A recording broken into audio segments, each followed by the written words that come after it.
Lizzie Borden took an axe and gave her mother 40 whacks. When she saw what she had done, she gave her father 41. Good evening, Nerderers, and welcome to Nerder with me, your host, Leslie. Lizzie Borden looms large in the annals of American lore. On August 4th, 1892, Abby and Andrew Borden were found hacked to death in their Falls River, Massachusetts home. Lizzie was tried and acquitted of the murders, though speculation about her possible guilt continues to this day. She has inspired documentaries, books, scary movies, etc., etc. People will go and pay money to stay in the Borden house. It's crazy town. For the most part, this is where common knowledge about the enigmatic woman ends. But there is always more to the mystery. So here are some facts you may or may not know. Lizzie's biological mother, Sarah Borden, also mother to Lizzie's older sister Emma, died in 1863. Lizzie's father, Andrew Borden, married Abby Dufree Cray. Lizzie and Abby were not close. Lizzie apparently believed that Abby was after her father's money. According to the Borden's live-in maid, Lizzie and Emma rarely took meals together. To make matters worse, months before the murders, Andrew had been giving away pieces of real estate to Abby's family, which likely caused a highly tense situation in the Borden home. Andrew was a notable miser and penny pincher. Despite his abundant wealth, the Bordens lived in a comparably small home with no indoor plumbing on the ground and second floors, and only one maid. Oh, only one maid, the horror. This frugality apparently also carried over into his business dealings, and he had many enemies. Another fact that many people are unaware of is the maid was also home during the time of the murders, and yet inexplicably, she was never investigated. The coroner said that Abby Borden was given 19 whacks, not 40, that like the rhyme suggests. Andrew was taken out by only 10 or 11, not 41. Also, the Bordens were attacked by blows from a hatchet or hatchet-like weapon, not the axe. Although, axe does rhyme better with wax than hatchet. It would also seem as though Lizzie may have had other plans at the beginning. The day before the murder, she tried to buy poison. She attempted and failed because she had no prescription to buy prussic acid, aka hydrogen cyanide, at a local drugstore on August 5th. Also, if you're going to hack people to death, you might have a little blood on you.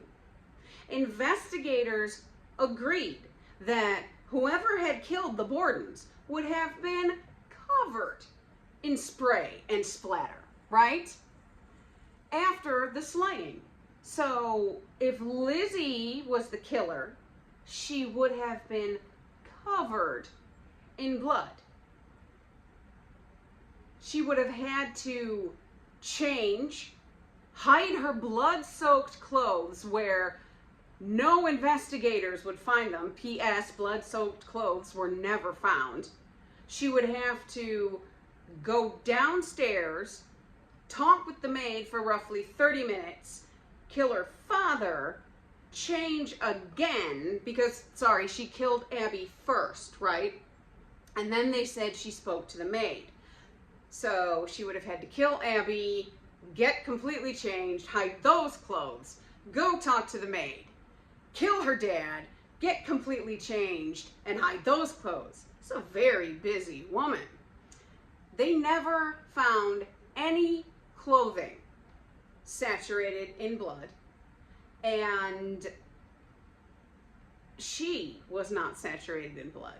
So, you make up your own mind. Oh, and let's not forget it was Lizzie who sounded the alarm about the attack. So, the timeline is a little fuzzy. Not to mention, it wouldn't have just been her clothes. She would have had to bathe, scrub herself, scrub her hair, and then clean the blood out of the bathroom. So, given her father's cheapness, as previously mentioned, they had no indoor plumbing, and taking a bath would not have been an easy or simple process. Another fact to note, although Lizzie has been shown in movies, etc., as this dark, brooding young woman, that's really not the case. She was very popular and social before these murders. She was involved in different organizations related to her church, social movements of the day. I think one of them was the Christian Endeavor Society and the Women's Christian Temperance Union. So this wasn't a young lady who was isolated, you know, on the interviews. He didn't say much, he was quiet, just kept to himself. No, that was not Lizzie Borden at all. So, after the trial, the jury acquitted Lizzie about an hour and a half after deliberating. Or, let me try that again. They deliberated for an hour and a half and they acquitted her. That was it. That fast. I believe the trial went from the June 5th to the 20th, I think. Sorry, I forgot to write those dates down, and so I do not have them remembered. Lizzie, unfortunately, although she was acquitted, was ostracized.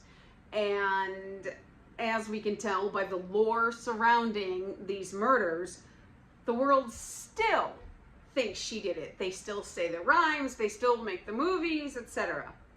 So she stayed in Falls River after the trial, moving into a large house with her sister. So she was really ostracized from society at large, and public dislike for her increased when in 1897 she was accused of shoplifting in Rhode Island. So after the trial, she clearly did not have it easy. So what do you think? Is she guilty or not?